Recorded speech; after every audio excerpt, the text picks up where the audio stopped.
আজ বিশ্ব বাঘ দিবস।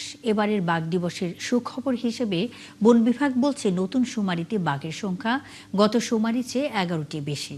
তবে এই অর্জন ধরে রাখাই বড় চ্যালেঞ্জ বলছে বাঘ সংরক্ষণে জড়িত বিভিন্ন পর্যায়ের অংশীদাররা।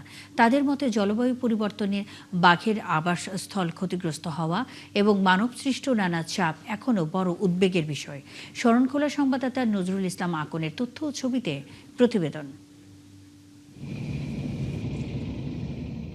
সুন্দরবনে বাঘ বেড়েছে ৬,০১৭ বর্গ কিলোমিটারের বনে ২০২৪ সালের শুমারি অনুযায়ী রয়্যাল বেঙ্গল টাইগারের সংখ্যা ১২৫টি, যা ২০১৮ সালের জরিপের তুলনায় 11টি বেশি। তবে এই অর্জন ধরে রাখাই এখন সবচেয়ে বড় চ্যালেঞ্জ বলে মনে করছেন সুন্দরবন ও বন্যপ্রাণী সুরক্ষা কমিটির বিভিন্ন পর্যায়ের সদস্যরা। তাদের মতে জলবায়ু পরিবর্তনের ফলে সমুদ্রপৃষ্ঠের উচ্চতা বৃদ্ধি, লবণাক্ততা বেড়ে যাওয়া, ঘূর্ণিঝড় সুন্দরবনের জীববৈচিত্র্যের উপর বাড়তি চাপ তৈরি করেছে। এতে বাঘের নিরাপদ আবাসস্থল ক্ষতিগ্রস্ত হওয়ার আশঙ্কা রয়েছে। এছাড়াও হরিণ চোরা শিকারীদের ফাঁদেও বাঘের আটকা পড়ার ঘটনা নতুন হুমকি হয়ে দাঁড়িয়েছে।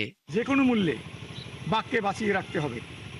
বাঘ থাকলে সুন্দরবন থাকবে, সুন্দরবন থাকলে আমরা বেঁচে থাকবো এবং বাঘ আমাদের গর্ব, অহংকার। যারা এই শিকারী আছে এরা ধরা খাওয়ার পর যেন তাড়াতাড়ি ছেড়ে না আসতে পারে, তার জন্য আইনটা আমাদের শক্ত হইতে হবে।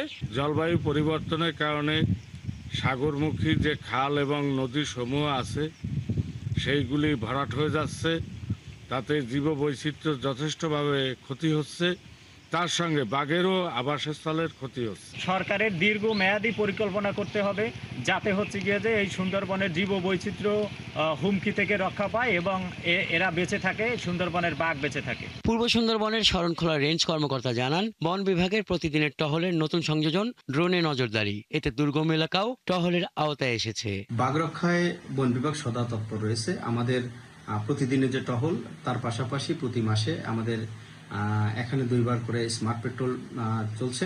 এর পাশাপাশি আমাদের নতুন সংযোজন হয়েছে ড্রোন। আমরা ড্রোন টহলের মাধ্যমে সুন্দরবনের দুর্গম জায়গাগুলোকেও টহলের আওতায় আনতে পেরেছি। এর মাধ্যমে সুন্দরবনে বন্যপ্রাণী শিকার আমরা কমিয়ে আনতে পেরেছি। বন বিভাগের আশা, আগামী জরিপে বাঘের সংখ্যা আরও বাড়বে। তবে জলবায়ু পরিবর্তনের প্রভাব মোকাবেলায় দীর্ঘমেয়াদী উদ্যোগ গ্রহণের প্রয়োজনীয়তার কথাও জানান তারা। হাসান আহমেদ, ৭১।